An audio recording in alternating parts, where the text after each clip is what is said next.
Thank you so much. So just looking for a motion with respect to holding this meeting electronically without members of the public present in the boardroom. Adamson.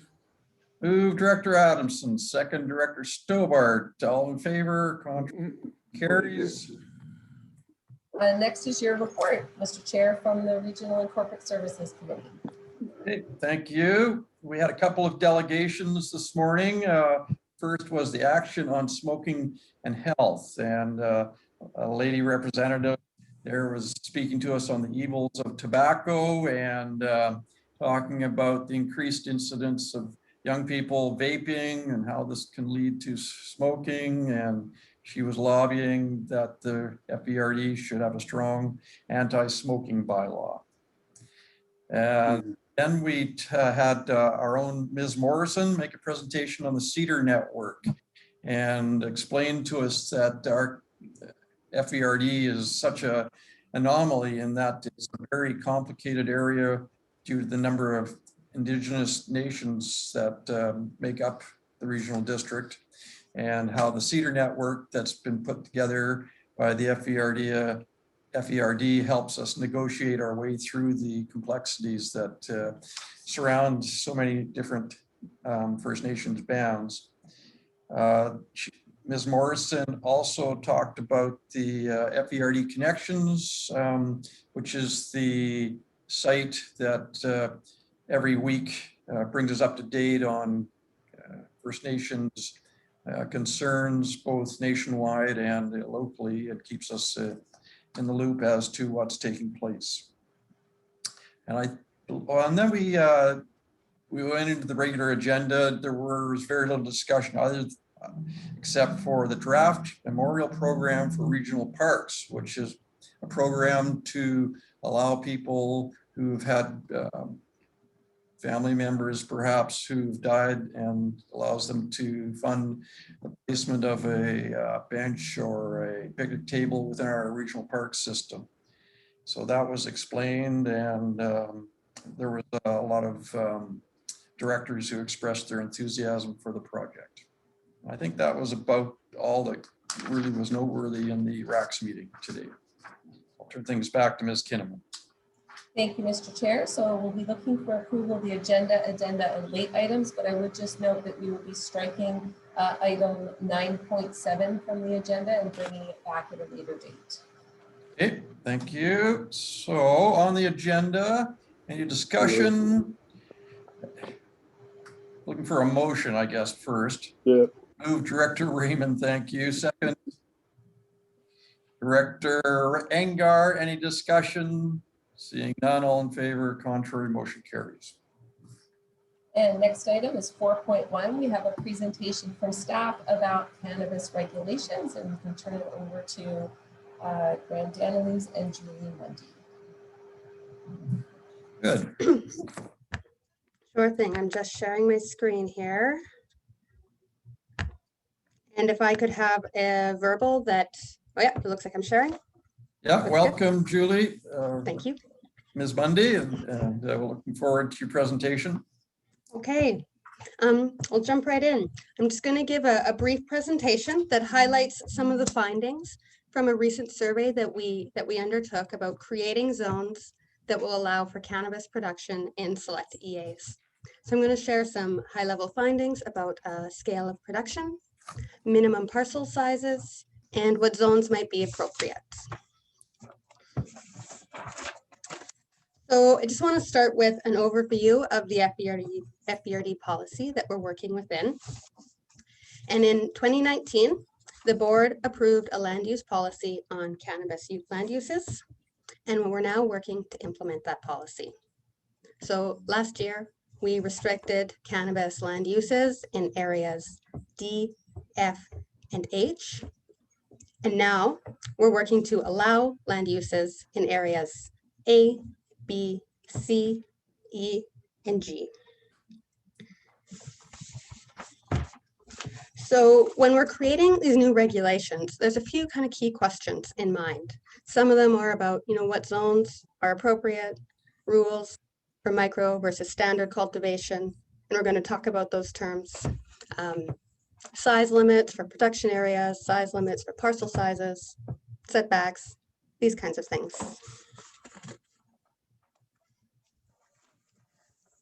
So in our survey, we had about 465 participants. And here you can see that there was participation from across all of the electoral areas. I want to note that the survey was open to everyone, including in areas where cannabis has already been prohibited. We targeted our survey, we advertised our survey in newspaper, on social media, and we alerted resident associations, neighborhood groups, and the cannabis industry. So before we get into the survey results, I just want to talk briefly about small and large scale production. And our size definitions are based on different streams of licensing under the Federal Cannabis Act. So small scale, it has a maximum growing area of 200 square meters or about 2,100 square feet. So you can see that sort of situated on an NHL hockey rink and some example pictures. Large scale or standard production, we consider that to be anything greater than 200 square meters. And it's important to note here that federal regulations have zero size limit for large scale. It can be as big as the producer would like it to be. So this graphic is just meant to show the relative scale of what operations could look like. Here we have, small or micro scale, which might have about, maybe 400 plants. Standard cultivation, which we're considering large, in blue, that might have maybe 4,000 plants. And then a larger standard cultivation operation that could maybe have 40,000 plants. Now, with this in mind, let's move on to some of the survey results. We asked if people would support having different requirements for large and small scale cannabis producers. And we heard very clearly that there was strong support for having different rules. 69% of all respondents supporting different regulations for different scales of production. This chart looks at the same question with the data broken down across the EAs. So we see strong support across all EAs for different regulations for small versus large scale production. And one thing to keep in mind here, or to note here, is that respondents that indicated that they didn't have support for different regulations tended to be respondents that didn't support any type of cannabis use at all. So what could these different regulations look like? It could be, having different minimum parcel sizes, the scale of production. The survey data indicates that there was a larger acceptance of small scale operations on smaller parcel sizes, whereas acceptance of large scale operations, tended to skew onto bigger parcels. It's maybe 4 hectares or 8 hectares as a minimum size. We also asked about, what zones would be appropriate for cannabis production. And we saw that there's less acceptance of large-scale operations in rural zones and more acceptance of the large scale on industrial zoned parcels. So again, we just want to look at that sort of same question across the EAs. And for small scale, what we see is that there's not a lot of significant variation in the responses for where it's appropriate to have small scale operations. But what we really see clearly, again, is when I compare the two and I look at large scale, you can see that there's less acceptance for large scale on rural zones, which you can see in the pink.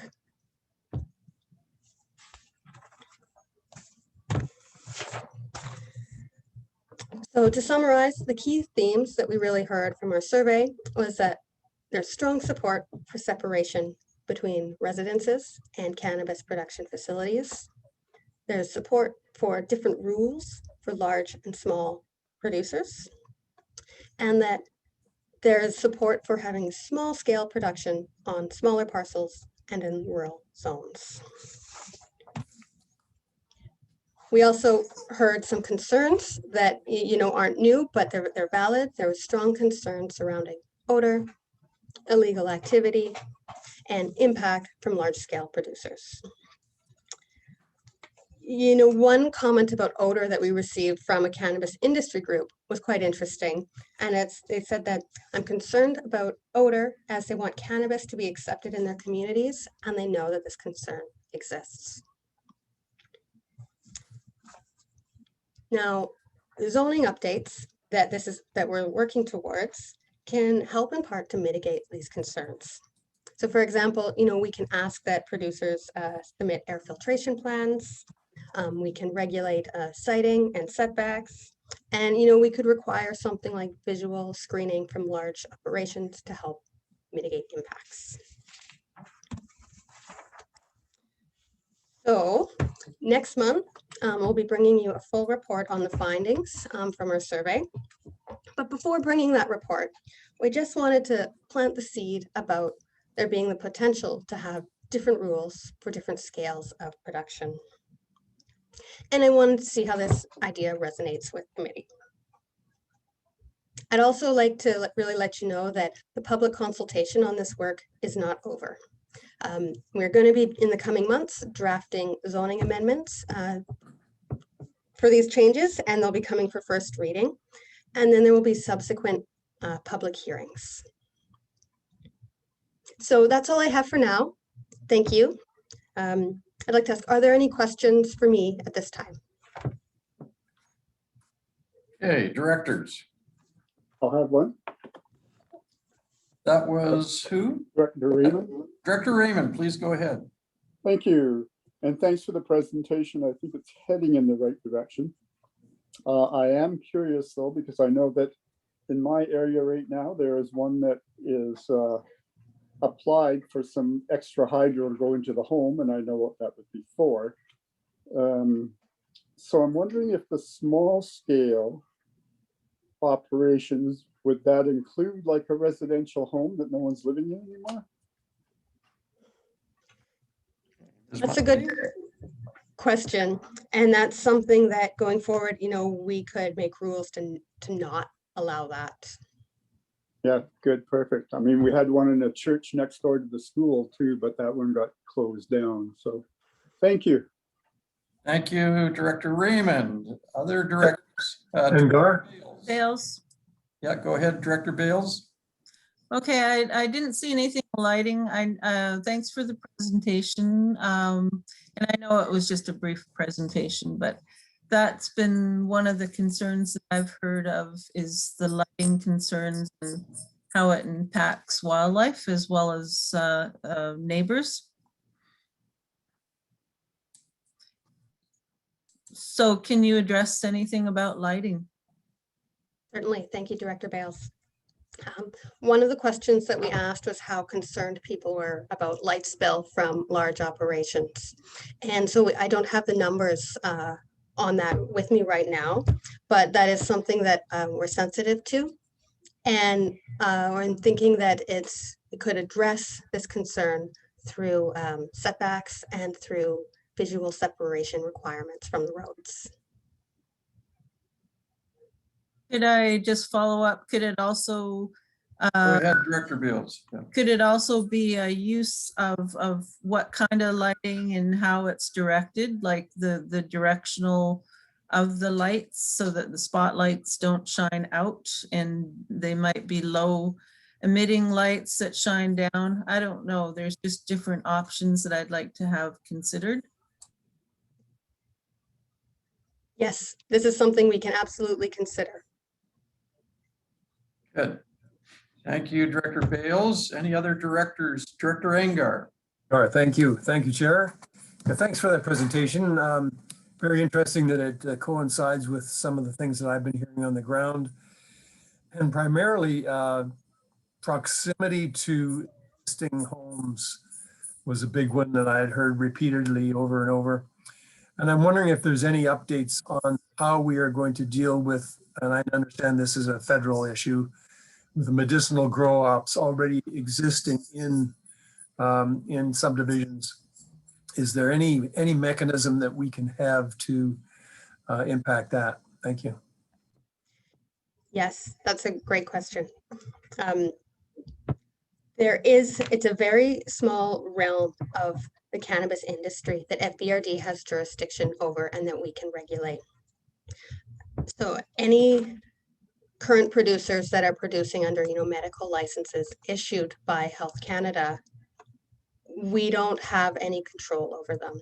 So it really is a Health Canada and RCMP issue at this time.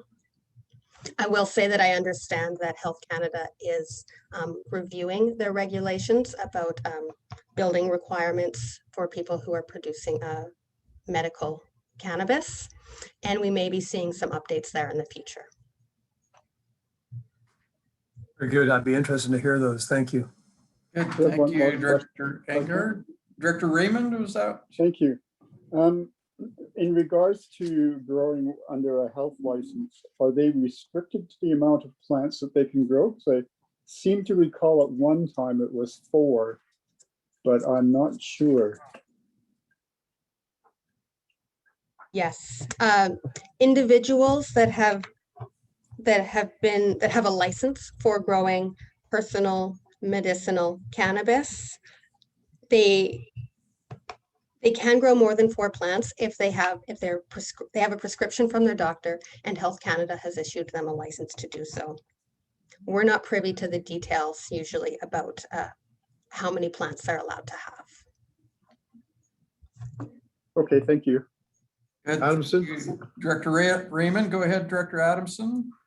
Yeah, thanks for the work you've done so far on this. I have a concern about the size of the lot. So when I canvassed the area, I found 3 or 4 people that were interested in having a craft marijuana. And they, some of them had 3 acres, like that. So I think that if we just look at size, it'll wipe out so many people that want to get into this industry. So that's all my concern is. Yeah, thanks. Good, thank you, Director Adamson. Director Stobart, go ahead. Thank you, Mr. Chair, and thank you, Ms. Mundy, for the report. Again, I like the ideas that are presented here, the different rules for different sizes. I guess the concern is that at the end of the day, a lot of these less scrupulous, I suppose, maybe businesses will continue to flourish, and we've had at least 2 set up in my area in the last little while. One on agricultural property, one on a different zone just out of the ALR. One was very good with neighbors, one hasn't been. So it's a frustrating situation because there's still very little to do, even trying to find out if they indeed have a legal license to do so. As far as number of plants, I'm aware of one that has 3 licenses for about 15 years now. They've been operating on 3 medical licenses and they produce about 20,000 plants every quarter. So that kind of gives you the extent of how ridiculous the personal licenses are. So again, they've been around a long time. It's frustrating, and I wonder at the end of the day how much effect a bylaw can have if somebody is producing $2 to $3 million worth of crop every quarter, and we're going to be subjecting them to a $200 fine. It's going to be a difficult situation. I think there's, I'm hoping that we can, most people will be compliant and go the route they should, but it's going to be still difficult for us to take on any of that responsibility that's been delegated by Ottawa. So I hope that we can get through this, but I'm still somewhat skeptical. Good, thank you, Director Stobart. Director Davidson. Go ahead, Director Davidson. Thank you, Chair. Thank you, Chair. Thank you, Ms. Mundy. I just wanted to share a thought with my fellow directors. I found it very interesting to note that for Area F, the only support really was, again, for industrial lands in Area F for these kinds of operations, but there are no industrial lands in Area F. And when we talked about this in 2019, at that time, there were more Health Canada permit applications for Area F than all other electoral areas combined. And not every application results in a facility. We do have several facilities now, but I just wanted to share that observation with my fellow directors. It's prohibited in Area F right now, and there's reasons why. So just be very, very careful going forward with this would be my advice to you guys. Thank you. Good, thank you, Director Davidson. If I may, Mr. Chair. Go ahead, Director Raymond. Thank you. When it comes down to people applying for these, if it's going into a building that hasn't had it before, I know that BC Hydro, they'll have to put more electricity going into that building to handle all their growing lights and all that sort of thing. BC Hydro will not hook them up unless they know that building's to code.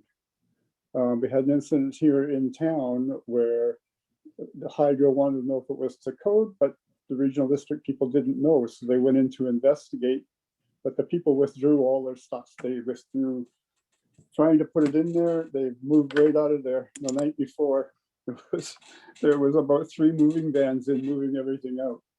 So that is one way of watching what's happening, and one way of maybe controlling it is that if those buildings are not up to code with their wiring and everything, then Hydro will not hook them up to any stronger hydro than what they're getting now. So Thank you, Director Raymond, for that. Any other comments from directors? Seeing none, we will let Ms. Monday move forward with her project, and we're looking eagerly in the June East meeting for what she has for us. So thank you again, Ms. Monday. Thank you, Mr. Chair. So now we will move to item 5.1, which is the draft Electoral Area Services Committee of the Whole meeting minutes of April 1st, 2021. Okay, looking for a motion. Move Director Raymond, second Director Adamson. Any discussion? Seeing none, all in favor? Contrary, motion carries. Item 5.2, we have the draft Electoral Area Services Committee meeting minutes of April 8th, 2021. For a motion. Move Director Dixon, second Director Stobart. Any discussion? Seeing none, all in favor?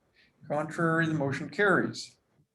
Item 6.1, we have the draft FERD privacy and accountability policy. There's a motion for your consideration.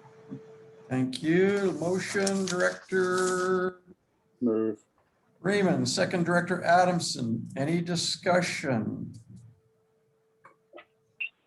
Davidson? Go ahead, Director Davidson. Yeah, thank you, Chair. Just a question through to staff.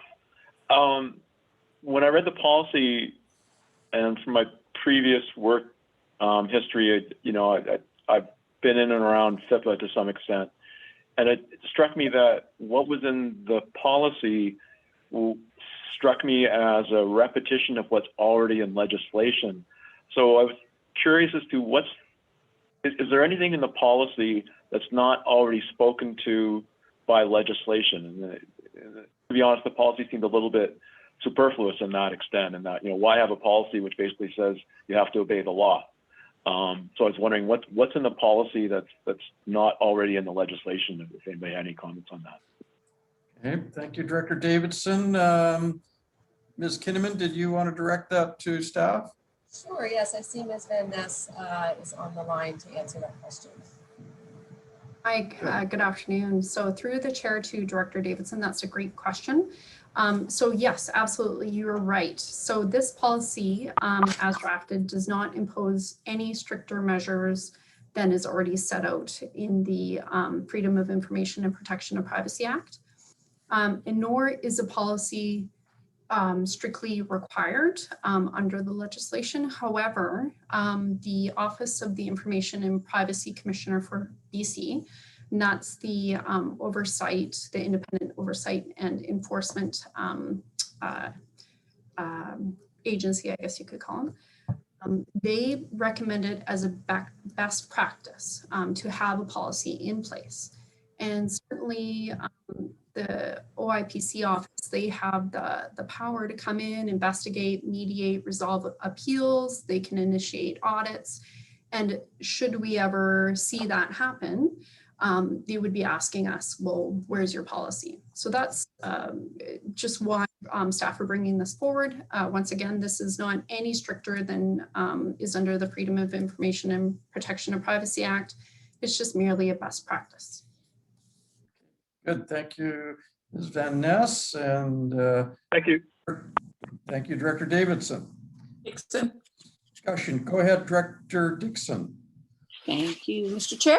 Probably through you to Ms. Van Ness. So I'm just kind of a little bit curious about how it works. So if somebody wanted some information about something connected to me, would I know about it, or does that just go through you, or like, just kind of curious how that part would work. Great question. So through the chair to Director Dixon. So the Freedom of Information and Protection of Privacy Act, or FOIPA, is two pieces. It's the access to information, which you're referring to, and then the protection of privacy. This policy itself is really focused on the protection of privacy and personal information. But the question you're asking about is a little bit more on the access to information, an FOI, right? So an FOI request, that's a completely confidential process. The board has appointed me as FOI head. The public has a right to request any type of information. It's whether or not the legislation allows me to release some of that. Of course, it's a little bit of a push-pull, right?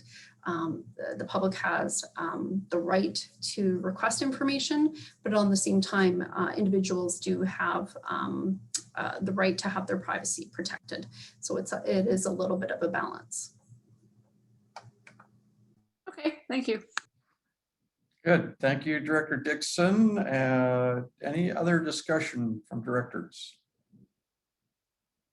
Seeing none, all those in favor? Contrary, motion carries. Next is 7.1. We have the 2021 grant and aid request for the Hope and District Arts Council in Electoral Area B. Okay, looking for a motion. Director Adamson moves. Second, Director Raymond. Any discussion? Seeing none, all in favor? Contrary, motion carries. 7.2, we have the 2021 grant and aid request for the Sunshine Valley Ratepayers Association in Electoral Area B. For a motion. Move Director Adamson, second Director Engar. Discussion. Dixon. Move. Go ahead, Director Dixon. This is just another curious question. I see they've got an application for a lot of looks like really great activities. When it's sort of presented as a lump sum of $6,800 here, do they have to report back on that, or is it because all the individual pieces are less than 4,000? Like, I'm just sort of wondering if we'll get feedback on how this went. Or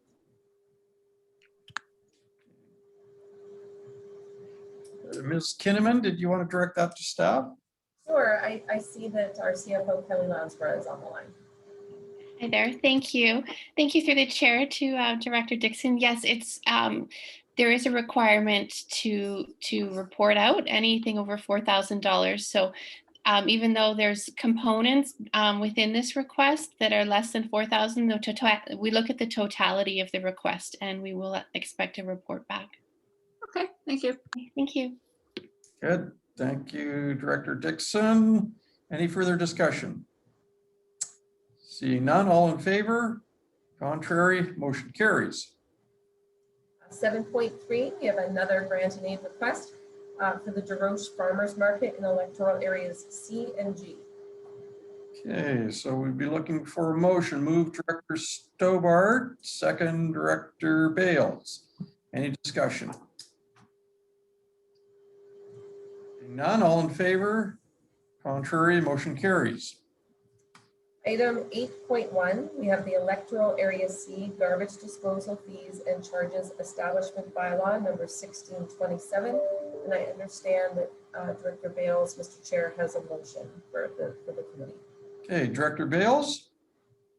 Yeah, I'll read it out. That staff be directed to forward the revised Electoral Area C garbage disposal fees and charges establishment bylaw to the May 27th board meeting, incorporating a fee structure of service area residents, first weekly bag of garbage free, additional bags of garbage $2, no truckload discounts, and non-service area residents, all bags $6 of garbage $6. Recycling, organics, and yard waste to be accepted as at no cost. Good. Thank you, Director Bales. Do we have a seconder? Director Stobart seconds. Any discussion? Dixon, Director Dixon? so that is quite different than the motion and from what was presented from the staff that, from my understanding, has done a lot of research and work on this. And when I read what was in the agenda, it talked about basically those paying $2. It's a user pay system. And so then people who live in the service area really aren't paying the cover costs unless they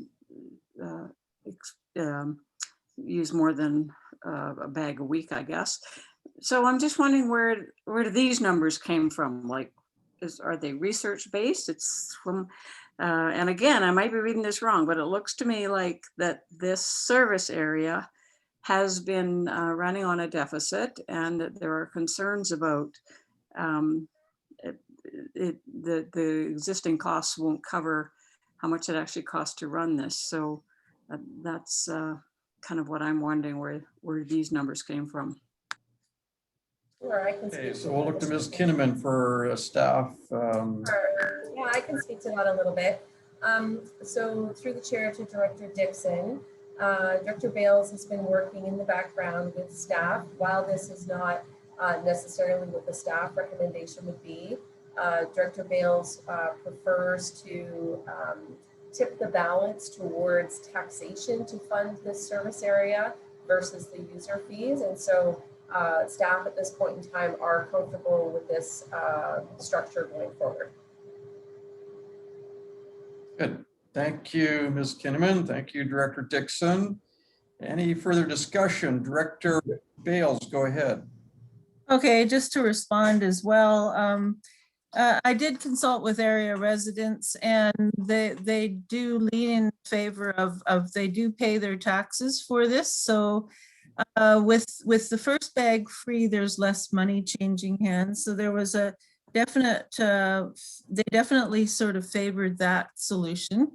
In general, most of them feel like outside users should pay their fair share. And the amount that staff had recommended is a little bit less than that just by of the cost, but it doesn't pay anything into administration at all. There's several different admin costs. So at $6 a bag, it's actually pretty close to, well, actually on the other side of the river, for instance, there's a pickup service that costs $24 a month. Assuming people used it once a week, it would be about $6 a week. And there'd be a lot of people who didn't necessarily use it once a week, but they do have a choice. So I don't feel like $6 is too much, because it's mostly covers the cost of tonnage and disposal, and just very little amount going to administration, which there is a cost to. I mean, the service guys at the people who service the transfer station, things like that. So, and I guess other issues, well, just that we have been paying for outside users for a long time, probably about a decade and a half. So this is just evening the playing field a little bit, but not a lot. It doesn't even totally cover all that taxpayers pay for. So this is pretty much of a compromise of what I heard from residents. And I guess I'll leave it that for now. Good. Mr. Thank you, Engar? Director Bales. Director Engar, go ahead. Thank you, Chair. Just a clarification, does the recycling organics and yard waste being accepted at no cost, does that apply to the non-service area residents as well? Director Bales is nodding. Yes, they would still have that as well. They would have that if they chose the pickup service in their own area. So either way, we still encourage that kind of thing. A lot of the people also were worried about people chucking garbage, but at this price, I feel like it's fair, and it still is probably better than their pickup service if they don't have weekly garbage. Okay, thanks. Okay, good. Thank you, Director Bales and Director Engar. Any further discussion? Seeing none, all those in favor? Contrary, the motion carries. Moving down to item 8.2, we have Area A garbage disposal fees and charges establishment bylaw number 1630. Okay, for a Move. motion, move Director Raymond, second. Director Dixon. Any discussion? Could I just Yep, Director Raymond, please. thank you. The reason this was brought forward is because we're getting a lot of construction material out to the landfill. And up to this point, it's been going in there for free. As you're probably well aware, we've had some house fires here in town. Contractors have come in. They're rebuilding the homes through insurance, and they're taking all the debris out there and dumping it for free. And that is just not fair to our local residents. So that is one of the reasons this is being brought in. And we're worried about mattresses, believe it or not, coming in from other areas and going out there as well, because again, because it's free. So we're looking at trying to prevent that from happening. Thank you. Good. Thank you, Director Raymond. Any further discussion? Director, Bales? go ahead. Oh, I just like to say that we just got over that use in Hemlock when it was an unmanned station. A lot of the garbage was contractor garbage. That cost huge amounts of money. Well, because it has to be transported out and it's mixed garbage, it can cost more than double the normal price. So I'm relieved that that is no longer a problem. And under the provincial regulations, you don't want mixed garbage if possible. So I know it's different in Area A. You've got the landfills. So, but it's still garbage to deal with. There should be a different price, I would think. Okay, thank you, Director Bales. Any further discussion? Seeing none, all in favor? Contrary, the motion carries. 8.3, we have Fraser Basin Council risk assessment of orphan flood protection structures in FBRD electoral areas. It is an information item. Okay, thank you. Director Engar. Directors Engar, I thought we might get a submission from. Go ahead. Thank you, Chair. Yeah, you can see by the list there that it's pretty busy in my area with dikes a long time ago and nobody taking responsibility for them. I had the opportunity to speak with the fellows on the ground out here when they were doing the assessment and showed them a couple of areas that they weren't aware of. My question to them through to the province at that time was, are they going to do anything about it? And the response I got was it was basically building a database of orphan dikes for the province, and sometime later they might do something about it. But we had no idea.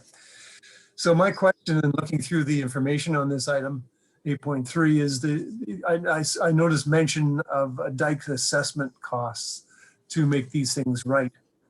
And I understand it's not our responsibility, but we do have, for instance, I have community works funds, considerable amount in the kitty out here. So I would sure love to get some of this money to work.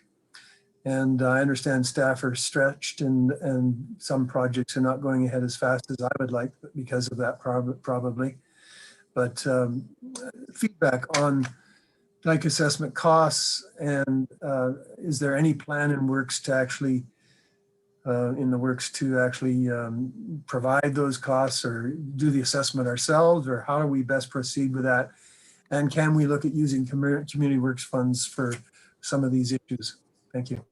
Good, thank you, Director Rangar. Ms. Kinnaman. Sure, we can turn that one over to Director Sterling if they want to take a crack at that one.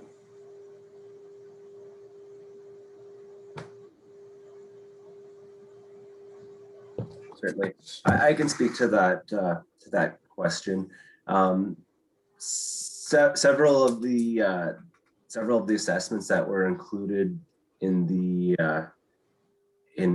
Fraser Basin Council's work actually did include cost estimates.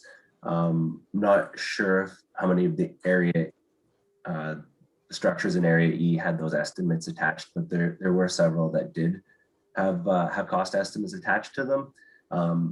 But to answer the second half of your question, staff doesn't have any plans that I'm aware of to conduct further assessments on these structures at this time. Good, thank you, Mr. Chan. Follow up, if I may, Chair. Director Rangar, go ahead. And what about community works?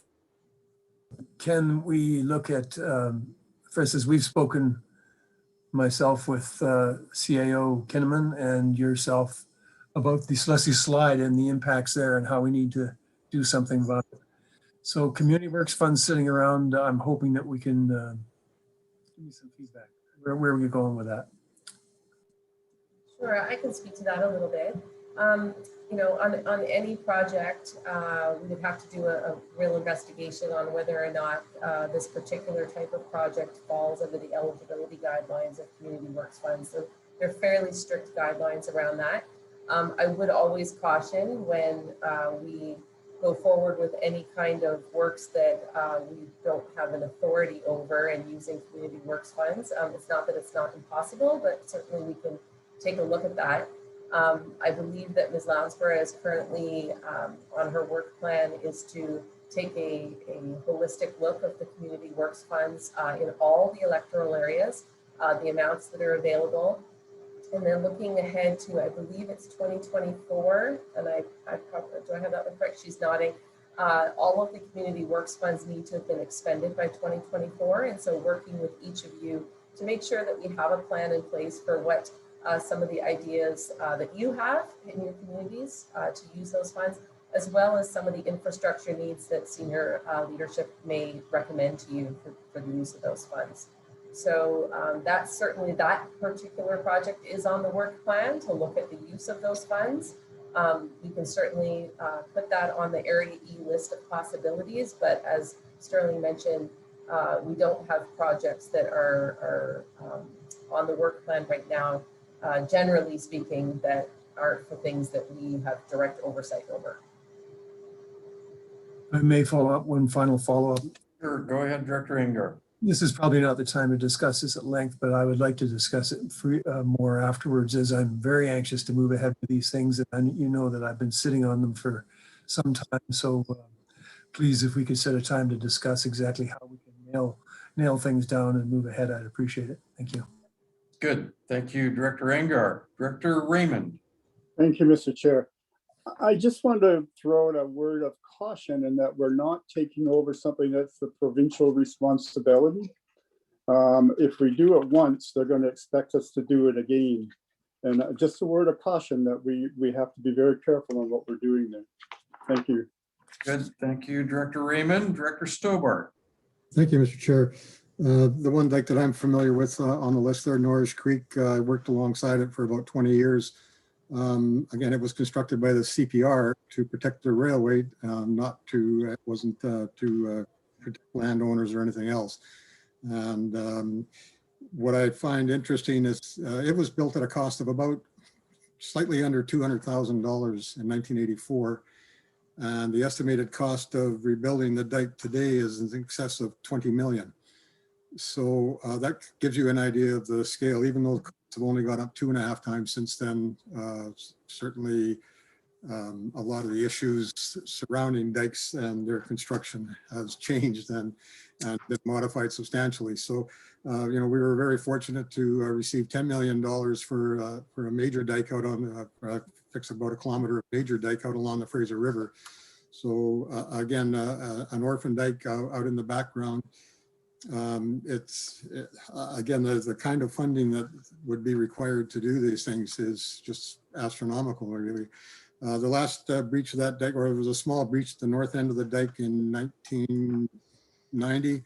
And at that time, through a little bit of lobbying, DFO actually assisted with a small portion of that repair because they had a hatchery just on the other side of the dike. But as far as the province goes, I can't see them coming up with $20 million to rebuild my dike in Norris Creek when we can't get them to come more than 10 million for a major dike along the Fraser. So again, provincial responsibilities, and without the funding, I just don't see anything happening in a reasonable manner. Good, thank you, Director Stobart, for that interesting information. Follow up, Mr. Chair, if I may. Yeah, go ahead. Just to be clear, I appreciate that feedback. My area, we're talking about a few hundred feet dikes at a time. Certainly nothing like 1 kilometer. So it may be an entirely different picture, and that's why I'd like clear cost estimates. Thank you. Thank you. Adamson. Angar, certainly a very important issue in the Chilliwack River Valley. Director Adamson, go ahead. Yeah, wouldn't this be a federal government thing? It's waters, and I would say it would be federal grant. And they just gave a whole bunch of money for orphan oil mines. So orphan dikes sound like they should be contributing there as well. That's all. Thanks. Good. Thank you, Director Adamson. Any further discussion? This was an information item, so there's no requirement for a motion. So we'll move forward to Ms. Kinnaman. Thank you, Mr. Chair. So 9.1, we have the Hemlock Valley Official Community Plan Bylaw, number 1626. Okay, looking to Director Bales. Moved Director Bales, second Director Adamson. Any discussion? Seeing none. All those in favor? Contrary, the motion carries. 9.2, we have Official Community Plan for Electoral Areas E and H Revision Bylaw, number 1628. Okay, I'm looking for a motion. Director Dixon, seconds Director Angar, I hope. Any discussion? Seeing none, all in favor? Contrary, motion carries. 9.3, we have Development Variance Permit 2021-06 to vary the definition of height and to vary the rear setback for a duplex at 20948 Snowflake Crescent in Electoral Area C. Good. Looking to for a motion. Director Bales moves. Second, Director Angar. Any discussion? Bales. Go ahead. Oh, well, I'll pass this forward to the board and we'll be interested to see if there's any more comments from the public. There was one letter of concern and hopefully staff have addressed that. But there is a concern, two concerns were brought up. One was that with the extra level, although the height it's about the same, there's going to be 3 stories instead of 2. So the concern brought up was that there'll be a lot more people using the structure for bed and breakfast and that parking would overflow. That was one concern. The other issue I've been hearing for years, and that is that the water infrastructure is not handling the volume needed for all the new build outs. So hopefully that can be addressed. I have heard from staff that Hemlock, the Hemlock Resort owner is looking into that issue right now. So I'm hoping it'll be addressed. I believe the people in the general area have been paying taxes on empty lots, so they do have a right to build out to a degree, but it'd be interesting to hear from staff on that one if there's staff available. to address that. So I guess that's about all anyway. Thank you, Director Bales. I'll turn things to Ms. Kinnaman as to a staff reply. Sure, I see Mr. Daniels has his camera turned on. Good. Thank you. Through Chair Dickey to Director Bales. Yeah, we recently became aware of an issue with the water and sewer utilities in Hemlock Valley, which are privately owned by Hemlock Valley Utilities. The utility company is taking steps to assess their systems to determine the capacity they have for future connections. And they've let us know that they would not be providing, allowing new connections to connect within the next few months while they assess the system. This is definitely causing some concern for building permits, but rest assured, we would not be issuing building permits to construct new homes if they're not able to connect to these water and sewer systems. This is all very late breaking news. We've had conversations with the utility owner just this morning, and we're continuing to try to get a better understanding of the situation. On the positive side, it's the right thing for the utility owner to do to assess these systems. They're private utilities. We don't know a great deal about them, and they're experiencing some problems lately with water egress into the sewage system, causing volume problems for their sewage treatment plant. And on the water side, they've got some concerns about their some recent low pressure incidences, which leads them to question their how much capacity they can supply. We intend to bring updates to you and keep Director Bales informed as we learn more about this. But please know that we're communicating with the developer. We're talking to the developer about, the utility owner, who is also the developer at Sasquatch Mountain. And we're talking to the utility owner about communicating these things clearly to their ratepayers. They understand that they've got a responsibility to serve the community that's there, existing lots. The utility is not questioning their responsibility to serve. They just want, at this point, to better understand their ability to meet the demand. Ultimately, that's a healthy thing. It's a good thing they're assessing it, but it's causing some short-term problems with building approvals. And we'll keep you posted. Good. Thank you for that important update, Mr. Danilus. Any other discussion? Seeing none, all those in favor? Contrary, the motion carries. 9.4, we have development variance permit 2021-07 to reduce the setback from a water course for an agricultural building at 9518 Caperwood Road in Electoral Area G. Okay, looking for a motion from Director Stobart. Second, Director Engar. Any discussion? Seeing none, all in favor? Contrary, motion carries. 9.5 is development variance permit 2021-08 to increase the maximum height of an accessory building at 10006 Jade Place in Electoral Area D. For a motion, Director Dixon moves, second Director Adamson. Any discussion? Hearing none, all in favor? Contrary, motion carries. 9.6 is development variance permit 2021-10 to reduce the rear and side setbacks for an accessory building at 46984 Chilliwack Lake Road in Electoral Area E. Looking for a motion from Director Engar. Second, Director Adamson. Any discussion? Yes, Chair, please. Go ahead, Director Engar. I note staff have identified this as AG1, the zoning, and it's probably more appropriate to have an RS2, as they've mentioned, which would imply that the setback that they're desiring is nothing out of the ordinary, really, if we were to take that into consideration. So I don't have any problem with this smaller parcel having the building at a slightly an RS2 equivalent setback. The only question I would have is, have the public got any feedback, as well as is there any concern with potential go-up or other use of it at some point? Okay, we'll ask Ms. Kinnaman for a staff reply.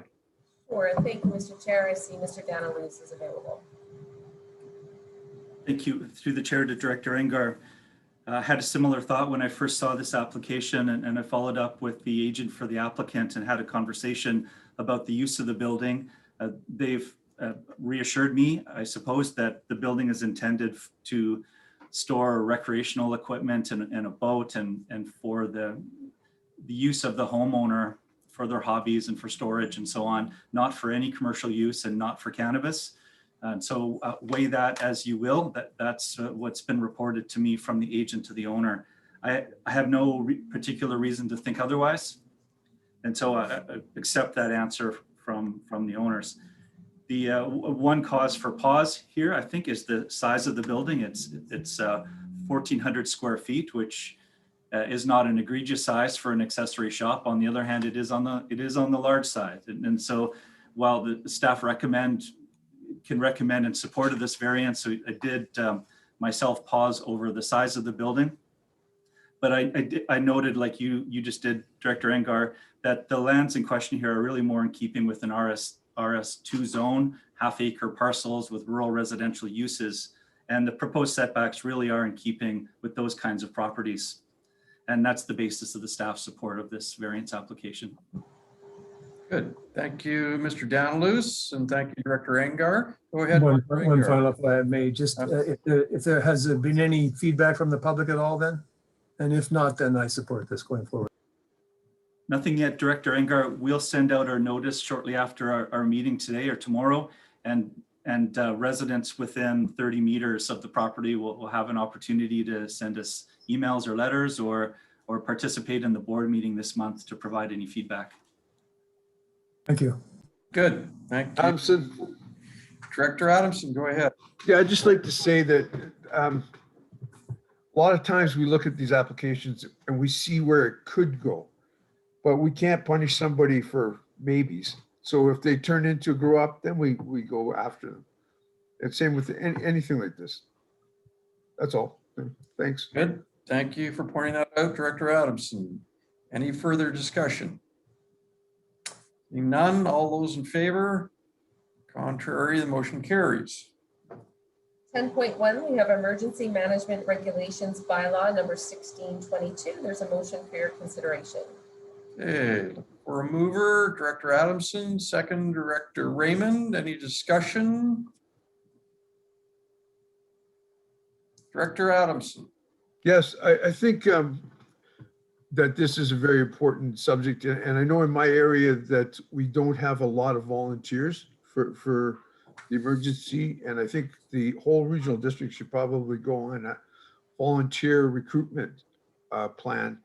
I know Hope doesn't have any people looking after for emergency. The Area B people covered for them before, but now those people that covered for them are no longer involved. So we do need to get more volunteers for this. I think we should really do a heavy advertising. Thank you. Good. Thank you, Director Adamson. Any other discussion? None. All those in favor? Contrary, the motion carries. In the same vein, item 10.2 is the seasonal Fraser River freshet outlook. It's an information item, but just getting everyone prepared for the season that is ahead of us. Thank you. Any discussion from directors? Seeing Director Stobart, go ahead. I'd just like to say thank you to staff for the reminder, and I guess we'll get tomorrow is the next update, so we'll get another look tomorrow to see where we're headed, but it looks like a pretty average year, and I'm all in favor of that. Great. Thank you, Director Stobart. Any further discussion?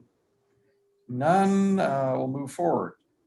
10.3 is deployment of FBRD volunteer fire departments for BC wildfire events, and there is a motion for your consideration on this one. Move Director Adamson, second Director Stobart. Discussion. Director Stobart, go ahead. Thank you, Mr. Chair. I'm certainly all in favor of this. If our chiefs are, I would just ask staff to ensure that individual directors are notified of which route their chiefs have decided to go on this. Might be embarrassing if we see people heading off and nobody knows where they're going. So we'd appreciate that. Thank you. Good. Thank you, Director Stobart. Any other discussion? Director Engar? Go ahead, Director Engar. Thank you, Chair. Yeah, I echo that. Excuse me, Director Stobart's feelings there, but I would change it slightly to make sure you run it by us and before they all head out. Typically, our fire chiefs are really conscientious and will do the right thing, but it's really nice for the community to know ahead of time. Thank you. Can I Good. just ask a follow-up question, Mr. Chair? Because Please. I think the intention here is to get this sort of pre-approval. Was Director Engar suggesting that he wanted to have approval beforehand or just a heads up? If I may, I'd like somebody to bring me into the discussion whether or not it's appropriate. So I don't want to be the naysayer in a group, obviously, and I'll take the recommendations from our fire chief and from everybody else, but I would like to have some input into that process. Thank you. Good. Thank you, Director Engar. I believe that was staff. Any further discussion? Seeing none, all those in favor? Contrary, the motion carries. Moving down to 11.1, there is an email and letter regarding the Dewdney Area Improvement District. It's an item of correspondence. There's no recommendation, of course, but it's available for discussion. Good. Thank you, Ms. Kinnaman. Any discussion regarding this letter? Hearing Director Stobart, go ahead. Thank you, Mr. Chair. I guess this goes back about a year or so, or 2 years now, with the work that the FERD has done with Hapsik Lake management plan and other things. With the letter or the email and letter there, there's some individuals and organizations that are looking towards the FERD for doing things which are sort of outside of our gambit here. Again, the improvement districts are small little areas run by volunteers. What they do has been set out in their letters patent. Typically for this particular one, it refers simply to diking and ditching, or diking and drainage, I'm sorry.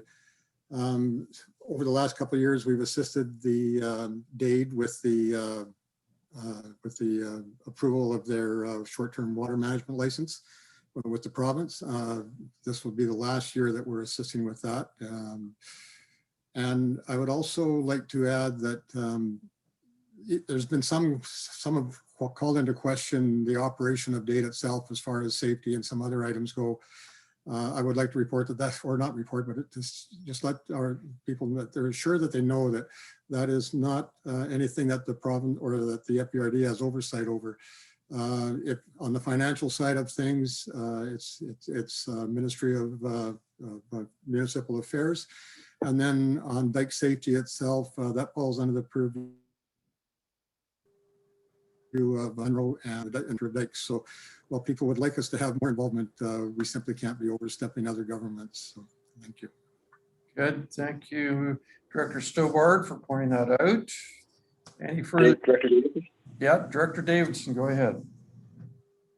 Thank you, Chair. It's a complicated situation, and yeah, we have no oversight at all over what DADE does or doesn't do. There's a bit of a challenge in my mind right now in terms of perceived mandate.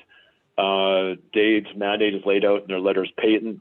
An interpretation of that patent, of that mandate, is basically, when you look at something like sedimentation, DADE has come out and said, no, it's not their problem. But I have people, coming to me regularly saying, okay, well, DADE's not going to do it. FERD needs to step up and do it. And I think we have to figure some things out in order to resolve this. So it would be nice if we could just step back and say, look, DADE, it's up to DADE to fulfill its mandate or not. But when there's questions around what that mandate is, we have to stay engaged on that, because my understanding of provincial legislation, the only service that a regional district is required to provide is solid waste. Everything else literally is discretion. And this may be, there may be a need for some new services provided by FRD. Thank you. Good. Thank you, Director Davidson. Further discussion? Seeing none, this is just correspondence, so we'll move forward. So moving down to item 13, which is reports by staff. I have 2 items to report to you today. The first is I wanted to welcome Hasib Nadvi. He is actually on the line. I don't know if he's got a camera on his computer and can maybe turn his screen on. There he is. I just wanted to introduce the committee to Hasib. Hasib is our new manager of planning, working with Graham Daniluz and the rest of the team. Hasib is coming to us in the Fraser Valley from Williams Lake. So I'm really pleased that we were able to steal somebody really fantastic away from that community. I'm sorry to do that to them, but our Dane for sure. Hasib is not originally from British Columbia. And it was to my great delight to learn that he is a fellow Ontarian as well as a McMaster University graduate. So we have a lot in common, and I'm really looking forward to getting to know Hasib better, and I know that you will too.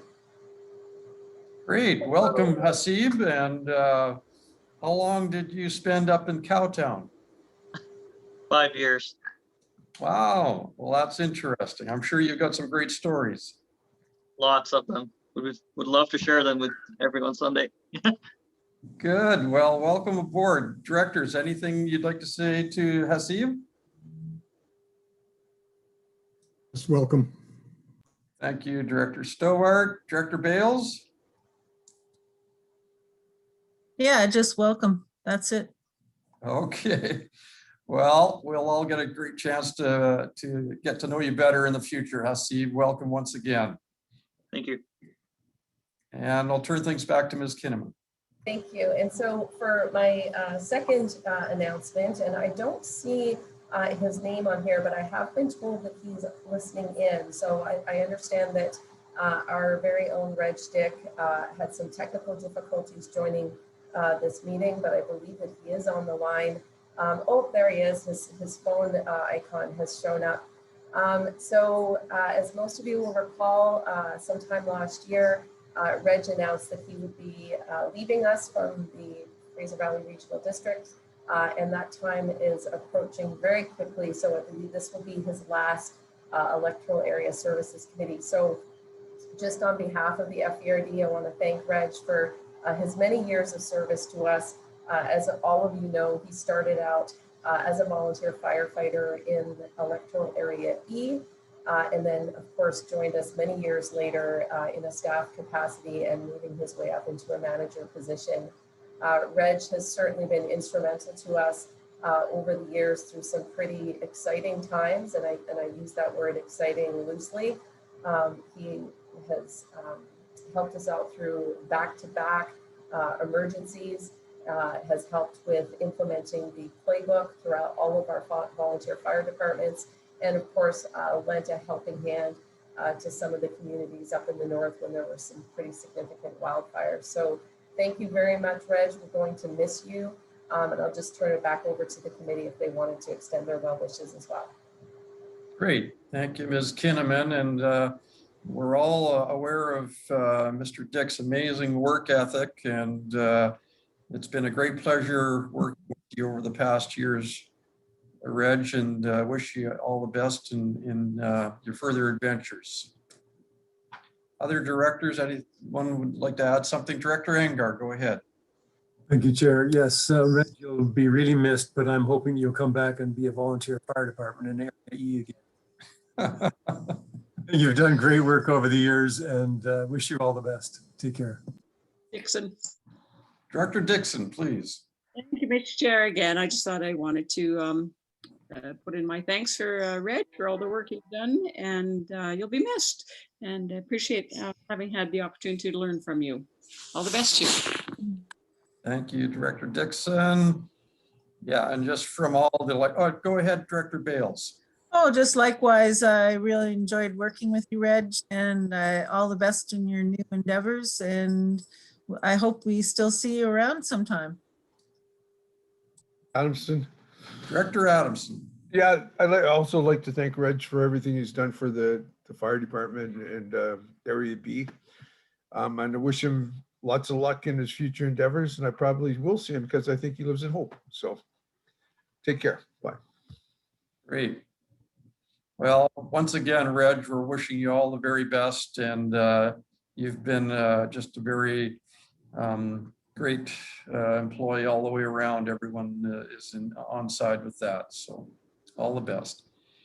Okay, we'll turn things back to Ms. Kinnaman.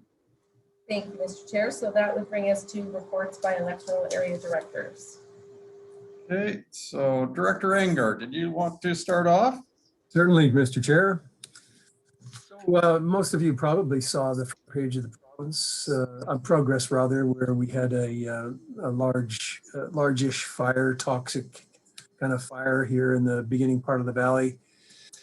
And it's a challenging situation, and it seems to be dealt with like a hot potato from the provincial side because it's on Sewali Reserve land, which is a good portion of, I don't know the exact acreage, but a good portion of the entrance to the valley. And it's actually CP, it's one owner from the Sewali band. So these things get blown up in the media, and then things actually start to take place. I have a meeting upcoming with Minister Eby, Minister of Housing, and our new MLA, May the 20th. And in the interim, I'm creating maps of the entire valley to show the minister and our MLA the location of various camps, where there are challenges and where there are issues that need to be attended to. So knock on wood, we'll get some traction, and hopefully the province can come up with some solutions for us longer term. And other than that, gosh, dozens of things, but I can't remember any of them. So that's it for me for now. Thanks. Good. Thank you, Director Engard. Director Dixon. Thank you, Mr. Chair. Well, I'm not making a bunch of maps, but maybe I should be. Just we've had a meeting on Friday just with our upcoming Cultus Lake summer traffic and plans for that. So there's another one after the May long weekend, but it looks like we've got a good team effort on certain plans that we can put in place to help address some of the traffic that we expect to see this summer. And it'll be similar to last year with cones and RCMP support, as well as some signage. So that's good news. And other than that, it's I'm just trying to think what's been going on. We're still managing the geese and, you know, looking after cleaning out some of the invasive species and environmental committees and things like that. So that's it for me. Good. Thank you, Director Dixon. Director Adamson. Yeah, thank you. This month's been pretty busy. So there's a few of the women at the ratepayers are painting the inside of the thrift store. They've got everything out, trying to get it all ready for a new season. They haven't actually been open since the COVID started. So they've taken this opportunity to do that. What else is new? I want to ask staff, last fall, TELUS got a hold of me and said they wanted to put in a grant application for the fiber optics. And they were in town today signing people up. They claim that they've done it. I just wondered, you know, they must have got that grant. I just wondered if we had any actual information on that, whether they got the grant, is that why they're doing it? That's, yeah. And how far are they going is the other one. So if I could get that, that'd be great. I can speak to that through the chair to Director Adamson.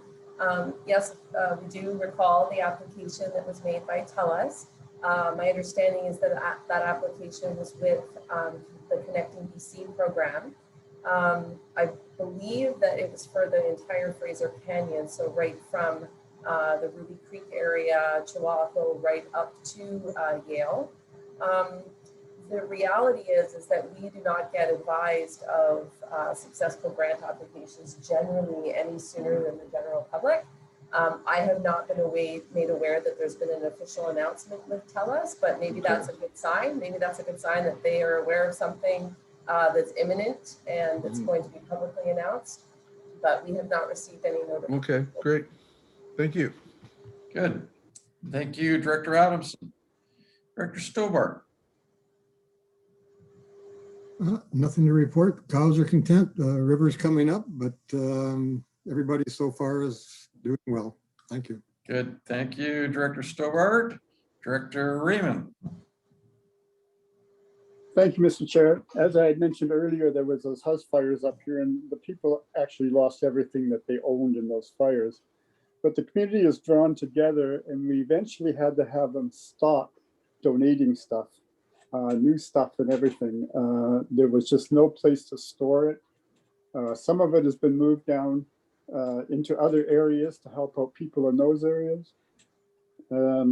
Yeah, the support has been phenomenal for those people.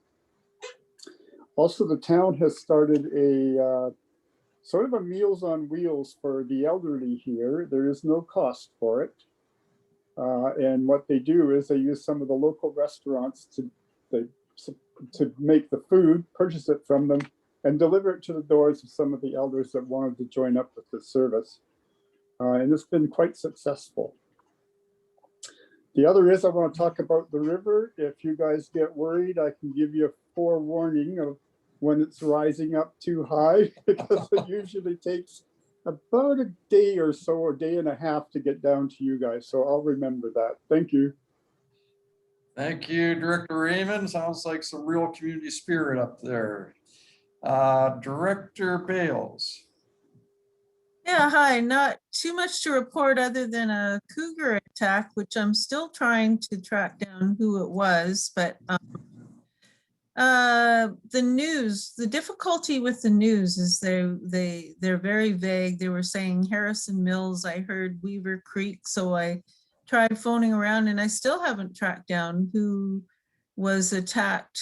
Which is, you know, I'd like to be able to warn residents that are close by, but the people in Weaver Creek seem to be aware when I phoned them. But still on the news, that's a difficulty of addressing as well. I note that some people in Hemlock still have the Agassiz address, which is quite far away from Agassiz, and the news seems to follow those still same kind of addressing concepts where they'll say a location and it isn't necessarily where it is. For instance, I hear stuff about car accidents or certain things happening in Mission where it actually happened somewhere like McConnell Creek or Hatzick, but that sure would be a nice issue to resolve if ever possible, because it's, when it comes to something of danger like the cougar attacks, it's nice to be able to give people a heads up. So I don't know if anybody's heard anything about them, but the conservation officers apparently took down 2 cougars. So, and I still haven't found out who the resident was. It was somebody who was a farmer, I believe. So I'm imagining who it might have been, but that's the best I've come up with so far. Thank you, Director Bales. That sounds like Director Stobart's neighborhood. Nothing to tell us, Al? I just, again, through Sahalis, who the conservation officers visited, they did say that it was 13 kilometers up the Morris Valley Road. So I don't, where the actual attack took place, but they also said that the person had been out hiking and they were, I believe, a couple kilometers from their home base or from their home. So again, that's about all I've heard. And again, I did hear that the 2 young male cougars were destroyed. So but that's all I've heard on this side. Good, thanks. Adamson, Director Adamson. should we do we use the information board we have at DeRoche to put things like cougar warnings on? Through the chair to Director Adamson, we certainly do use that information board for emergencies when they come up. I can advise that on this particular emergency, our communication staff was right on it and sharing it through social media. I don't know if it was on the board or not, but they were definitely sharing it through all of our regular communications channels. Oh no, I'm sure staff did a great job. I just sort of was thinking, have it there, even if there's the tax over, just so that it's in their minds, right? You know, ongoing. Like when I passed the fire department here, to come to Yale, they have like clean your chimney, like, or whatever it is, could be just warning animals. And, okay, thank you. Good, thank you, Director Adamson, for that. Director Bales, your report is finished, I'm thinking. Oh, I was just gonna say back to Director Adamson that I noticed on the Roche board, there was a sign saying to be careful of horse riders. So that was a nice addition. I suppose it's always a concern to those out.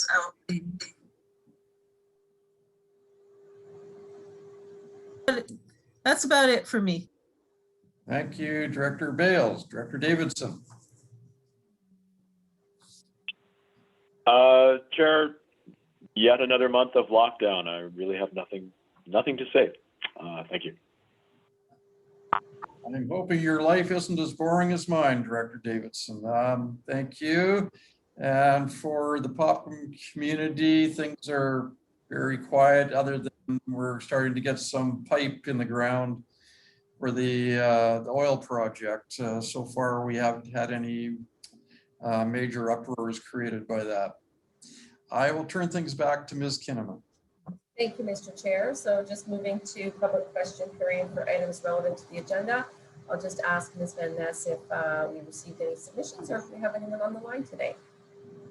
So we did not receive any submissions. However, I do note that we do have 2 members of the public that are joining us today through Zoom.